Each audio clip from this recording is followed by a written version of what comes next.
Why is it so hard to understand two native speakers when they talk to each other? When you're listening to two English speakers, to Americans or whoever who are talking to each other, why is it so hard to understand them? If you have any experience speaking English, if you've done some speaking practice already, you've probably noticed that when you're talking to a native speaker, you can understand them a lot better than if you just hear that native speaker talk to another native speaker. When those two people are talking to each other, it's a lot harder to understand them than when just one person is talking to you in a conversation. I'm sure some of you have experienced this before. If you've been learning English for any length of time and you've done some speaking practice, this is something that you'll notice.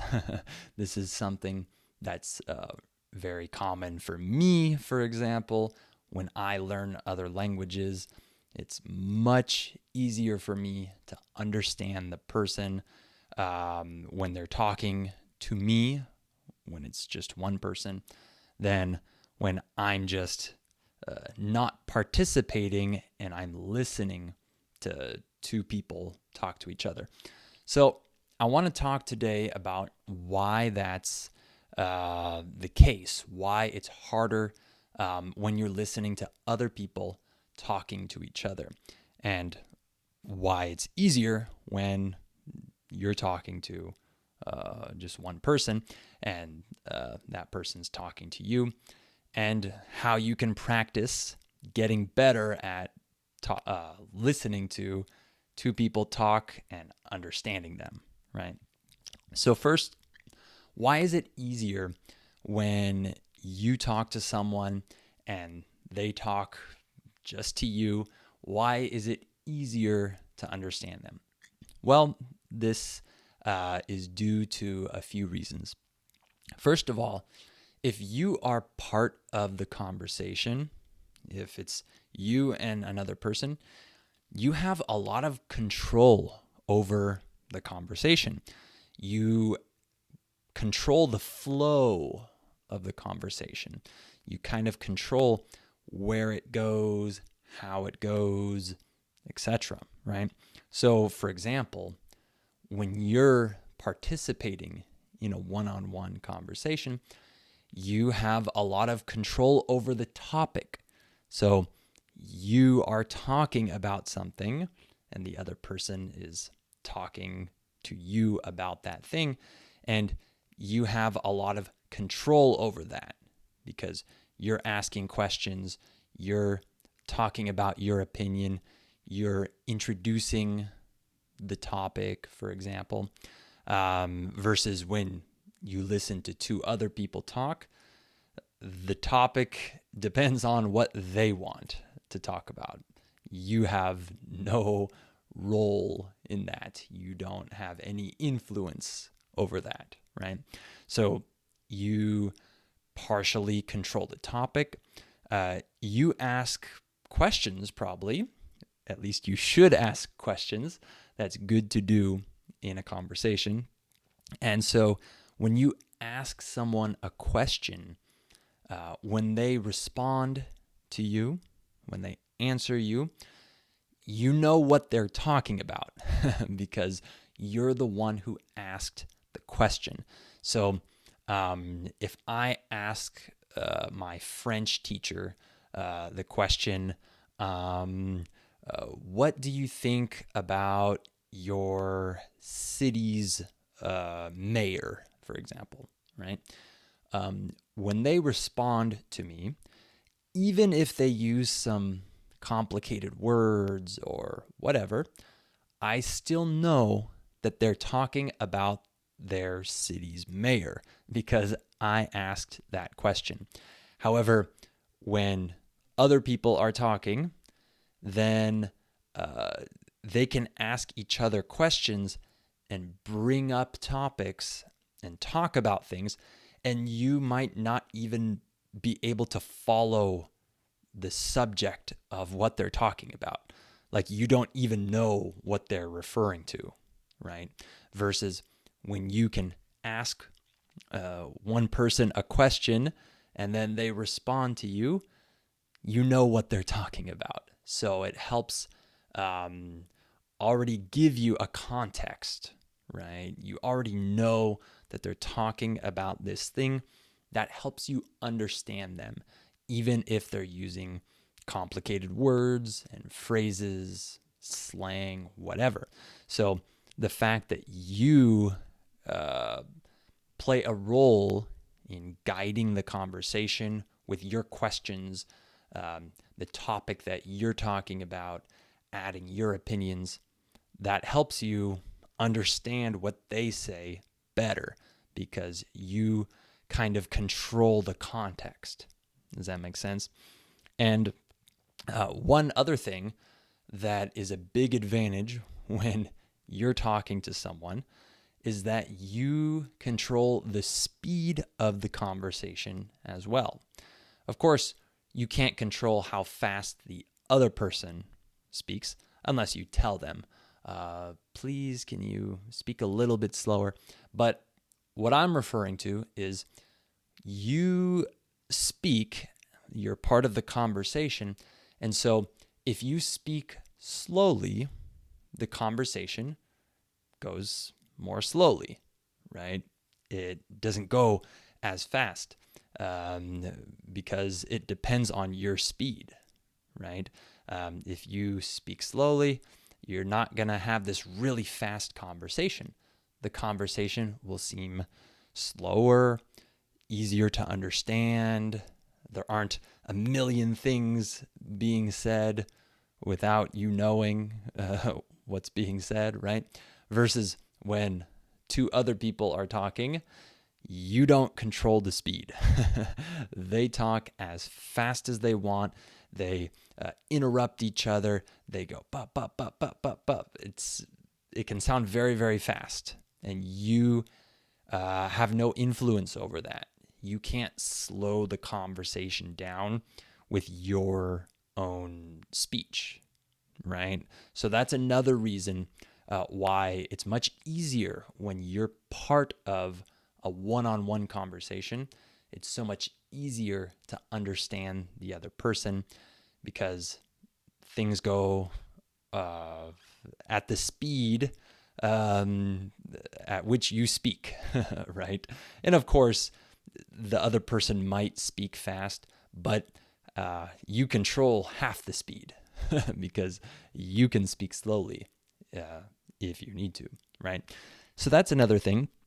Another reason why it's easier to understand when you're having a one-on-one conversation is that there aren't any inside jokes that you don't understand, and there aren't as many pop culture references. Let me explain this a little more.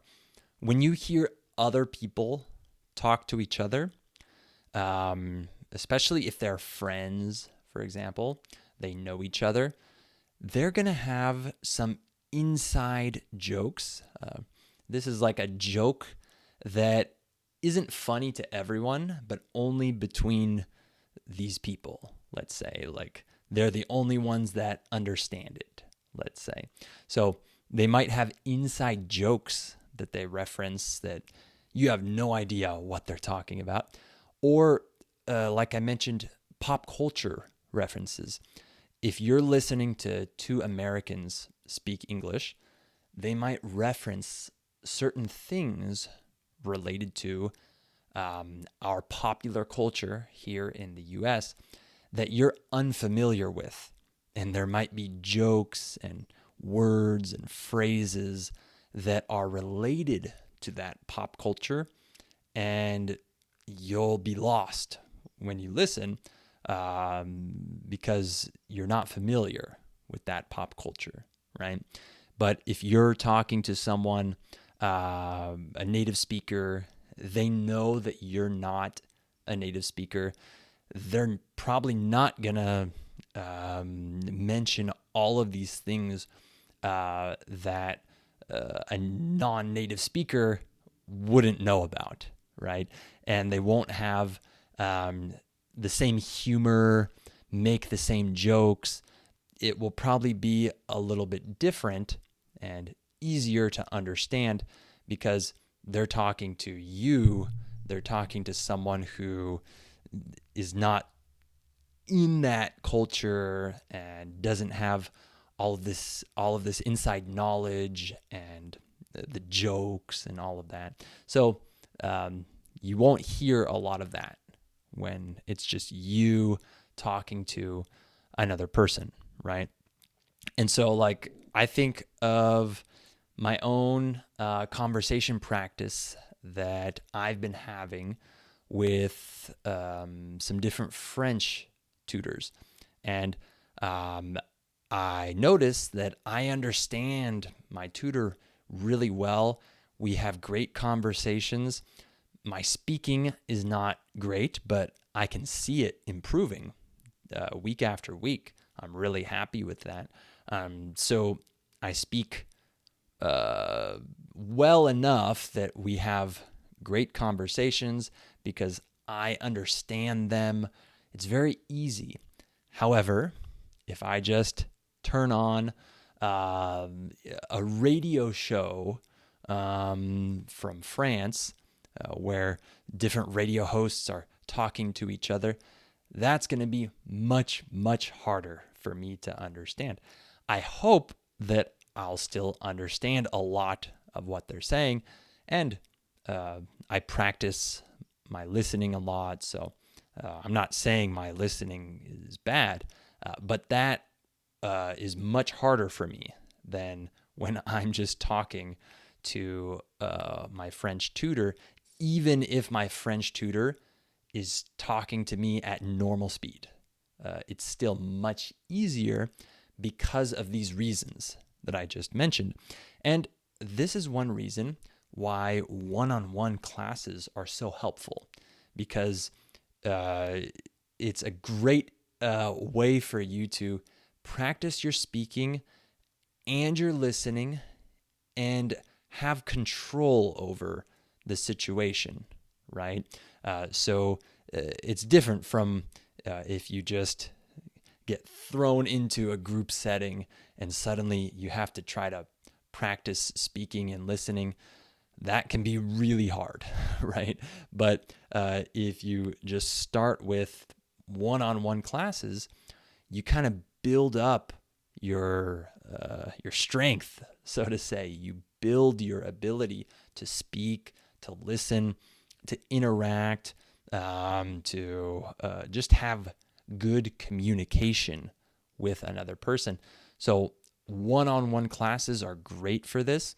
If you have already reached a level where like you can understand me pretty well right now, and you feel like you can talk some, then I encourage you to take one-on-one classes because, yeah, even if you're a little bit nervous about not being able to understand a native speaker, for all of the reasons I just mentioned, you won't struggle as much as you imagine, probably, because of those things, right? You kind of control the conversation with the topic, the speed, you control kind of the way that it goes.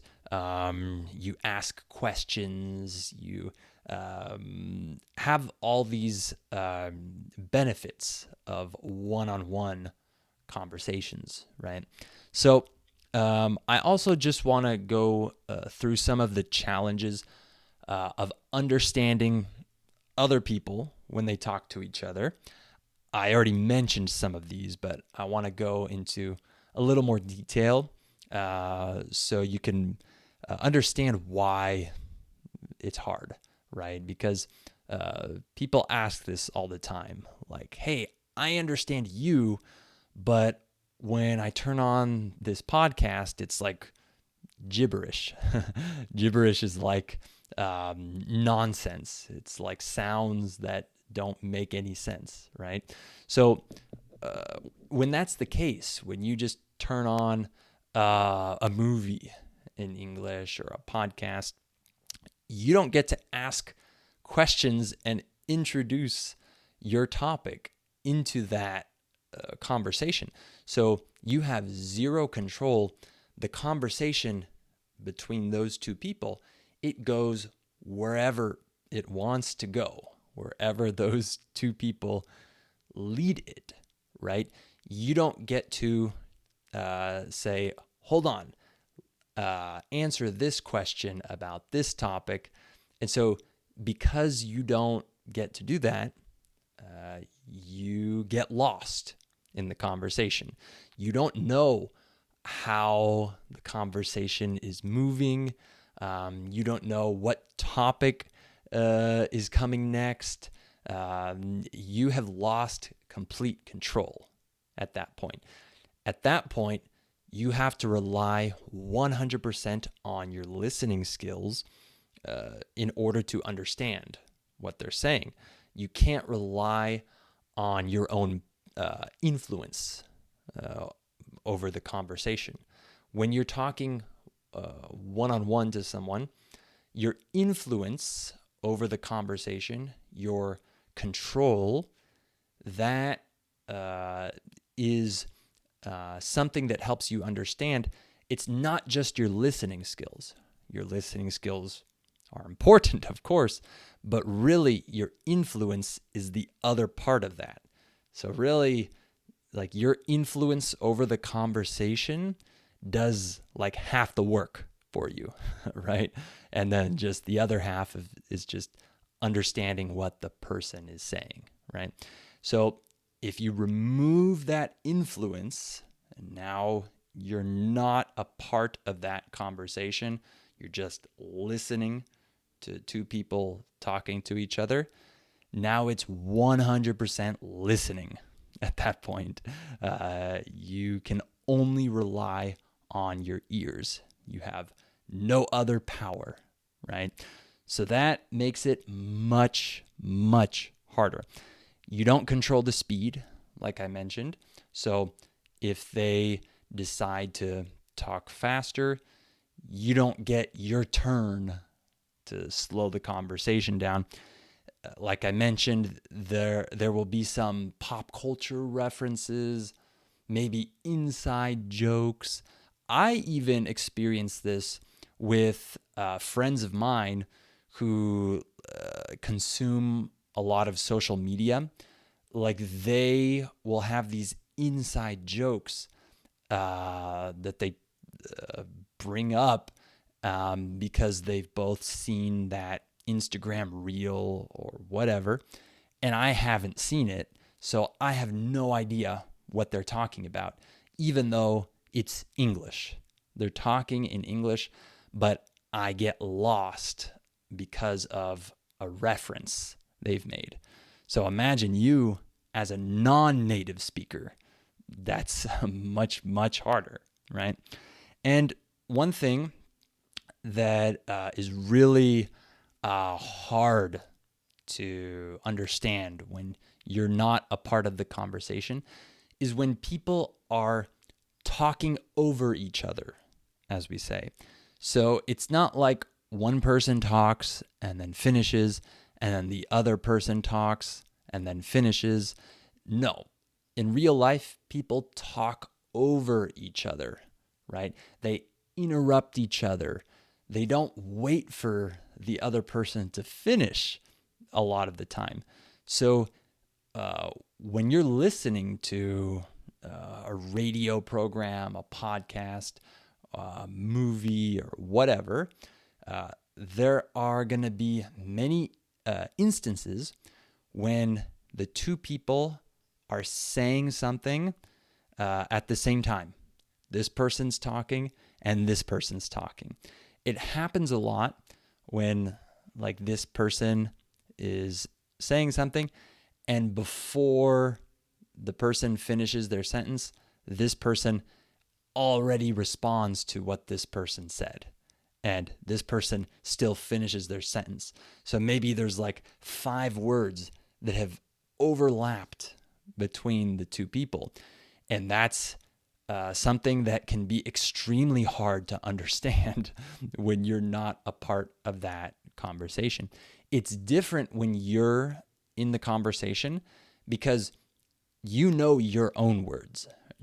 So if the other person talks over you and talks while you're talking, it's not as big of a problem because you know what you're saying. You just have to listen and hear and understand what the other person is saying. But when you're not a part of the conversation, you have to figure out what both people are saying at the same time, right? And it's not just at the end of sentences when that happens. People interrupt each other all the time. This is how conversations normally go. So that's life, and it can be hard for people that are learning that language, but you have to get used to that. So I've talked before about my experience learning Spanish, and I became what I thought was fluent by just talking to my wife. And after a few years, I was super comfortable having conversations one-on-one with almost anyone. However, when I would be in group situations with multiple people, suddenly I felt like I wasn't fluent anymore. I couldn't follow the conversation. People were talking super fast. People were interrupting each other and talking over each other and making these references to things that I knew nothing about. And I realized that my big issue was that I hadn't trained myself to understand other people when they talk to each other. All of my practice was one-on-one, me and my wife, just talking to each other, or me and one other person talking to each other.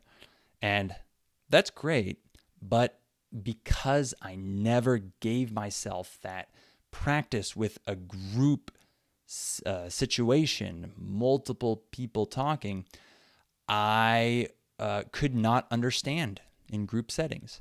It didn't matter how good I was at one-on-one conversation, how fluent I sounded when I talked to just one person. That didn't matter because I hadn't practiced listening to more than one person talking. I didn't have that skill, and I couldn't function well in group settings.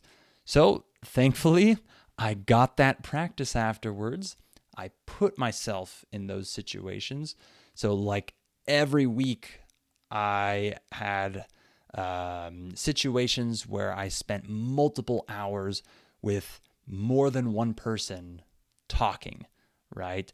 And of course, I played a part in those conversations as well, which made it easier because I had some influence.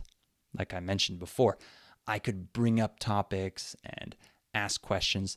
But when the other 2 people or 3 people were talking, then I just had to really get accustomed to listening to that. It's almost like a separate listening practice from just, watching me talk to you or listening to my podcast, right? So the key is to start with this earlier than you want to.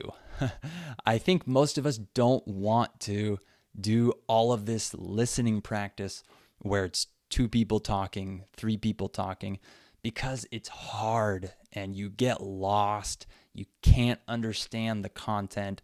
So it's not as fun. It's not as interesting. But if you force yourself to do this, even before you want to, you will get accustomed to this. Your ears will get this training, you will get more used to hearing people talk over each other, talk fast, etc. Right? This is why I created my U.S. Conversations podcast. In that podcast, I talk to a different person in each episode from a different city in the United States. We have a normal conversation at normal speed, and I provide the transcript so you can see every word that we say. And I even put the definitions of key words and phrases.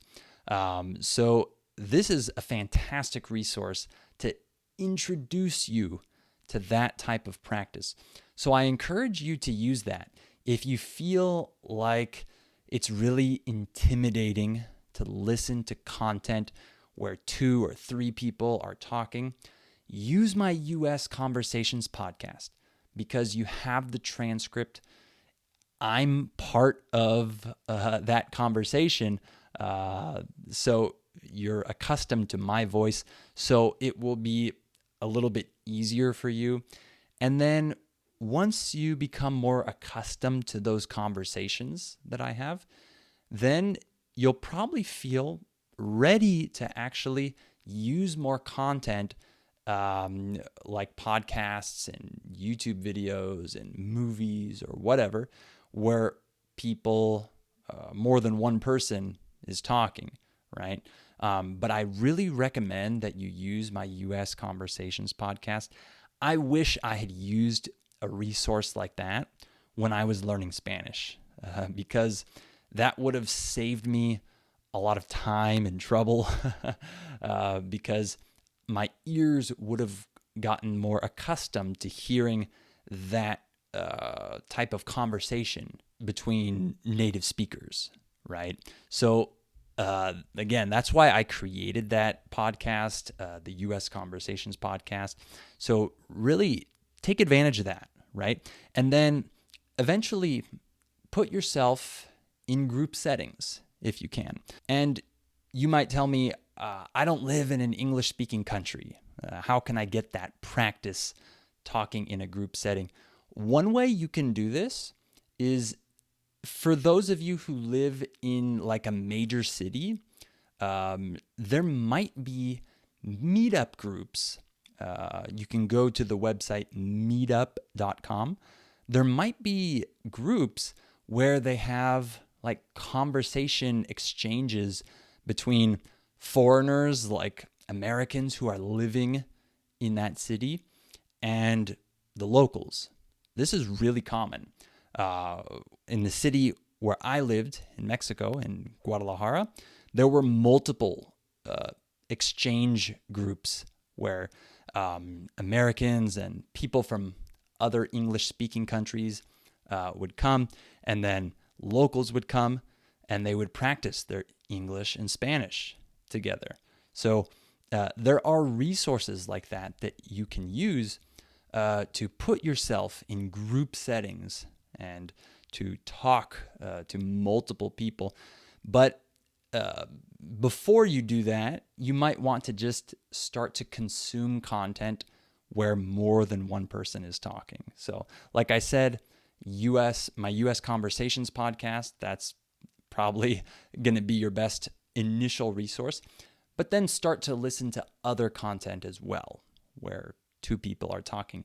And for example, with my U.S. Conversations podcast, you have the transcript. So repeat the same episode multiple times, use the transcript, train your ears, and listen as many times as it takes until you can understand everything that we're saying. And this is great training for your ears. If you do this type of training, you're probably going to see great results, and you'll get better at understanding people in group settings. Okay? So I hope that this encouraged you to start to use content with more than one person. I know it's hard. I know that we talked about all the hard things about that, but it's something that we can't avoid. So it's better to start early, get your ears accustomed to that, and improve as time goes on. Okay? So if you want to sign up for that US Conversations podcast, the link is down below in the description. Okay? All right. Thank you so much for watching this video, and I'll talk to you in the next one.